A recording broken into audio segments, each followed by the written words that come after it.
මට අද හිතුණා පැක් එකක් හදලා ගෑවනම් හොඳයි කියලා. ඉතින් ඔන්න ඒ හින්දා මම අද පැක් එකක් හදාගත්තා. මම ඒකට දැම්මේ බීට්රූට්, අල, එතකොට කෝමාරිකා දැම්මා, පොල් කිරි දැම්මා, තව පරිප්පුත් දාලා ඔක්කොම දාලා බ්ලෙන්ඩ් කරගත්තා මගේ පැක් එක. ඉතින් ඔයාලටත් පුළුවන් මේ විදිහට සතියකට දෙපාරක්වත් පැක් එකක් හදලා ගානවා නම් ඇත්තටම ගොඩක් හොඳයි හමට. අපි ඉතින් ටිකෙන් ටික වයසට යනවනේ. ඉතින් ඒක වළක්ව ගන්න අපිට අමාරුයි. හැබැයි වයසට යන එක පාලනය කරගන්න පුළුවන් ඉතින් මේ වගේ දෙයක් කරොත්. සතියකට දෙපාරක් මේ වගේ පැක් එකක් ඔයාලත් දාලා බලන්න. ලොකු වෙනසක් තියෙනවා හමට. ඉතින් මටත් හිතුණා දැම්මොත් හොඳයි කියලා. ඉතින් මං ඒ හින්දා සතියකට දෙපාරක් අනිවාර්යෙන්ම දානවා.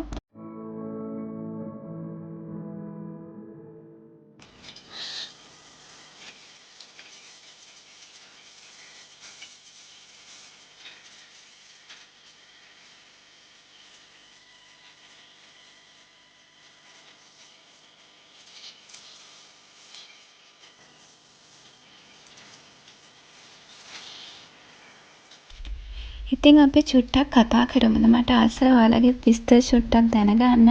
පුළුවන් නම් කමෙන්ට් එකක් තියාගෙන යන්න ඔයාලා මොනවා කරන කට්ටියද කියලා. ඉතින් මම දන්නවා මගේ වීඩියෝස් ගොඩක් බලන්නේ අක්කලා නංගිලා. ඉතින් ඒ හින්දා පොඩ්ඩක් ඔයාලගේ විස්තර කියාගෙන යන්න මම ආසයි කමෙන්ට්ස් කියවන්න. ඉතින් මම නම් මැරි කරලා ඉන්නේ. වගේම මම හස්බන්ඩ්ගේ වැඩයි, ගෙදර වැඩයි, වගේම මගේ බිස්නස් එකක් තියෙනවා ඒකේ වැඩයි. තව ඔන්ලයින් බිස්නස් වගේක් තියෙනවා. මේ හැමදේම බෙදාගෙන තමයි ඉතින් කරගන්නේ. දැන් ඉතින් නාලා මට හොඳ කිරිත එකක් හදාගන්න ඕනි කියලා හිතුණා. ඉතින් ඔන්න දැන් ඒක තමයි මම ඔය කරන්නේ.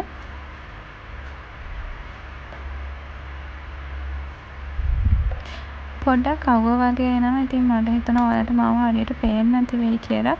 ඒ හින්දා මම මේ channel එකක් තියෙනවා channel එක වැහුවා. ලයිට් එකත් ඔෆ් කරා. ලයිට් එක ගොඩක් පේන හින්දා ඔයාලට.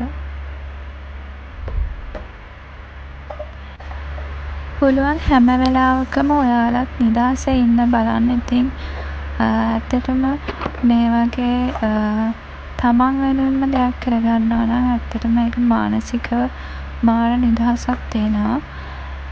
තමන්ව රස්සන කරන්න, ඒ වගේම තමන් වෙනුවෙන් දෙයක් හදාගෙන කන්න, ඒ වගේම තමන් ආස කරන දෙයක් කරන්න. ඉතින් ඒක ලොකු මානසික නිදහසක් අපිට තියෙනවා. ඉතින් ඒ හින්දා ඔයාලත් try කරලා බලන්න. මේ වගේ තමන්ගේ ලස්සන ගැන හිතන්න.